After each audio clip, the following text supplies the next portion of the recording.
Masaya naman ako sa career ko bilang stand-up comedian, mahal ko rin yung parents ko. Pero alam mo yun, may mga gabi na iniisip ko sana anak na lang ako ni Jaime Zubel de Ayala. Di ba?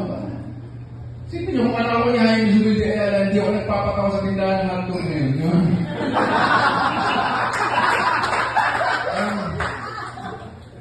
May diploma ka, alam mo, may diploma ka. Tapos tatayo ka sa ilalim ng drawing ng hotdog. May aso pa, may aso pa.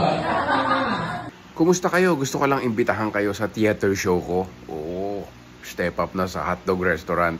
Pero lahat naman ng gig masaya, no? Pero pag theater, special big night yan of laughter, new jokes, and my well-loved jokes from the past.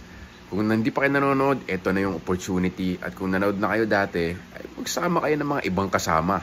Or magsama kayo ng mga dati nyong kasama. Kayo nang bahala kung sino nyong kasama. Diba? Again, meron ako new jokes, syempre. And my super jokes from the past. It's gonna be a super good time. Link in bio, March 22, Alabang! See you!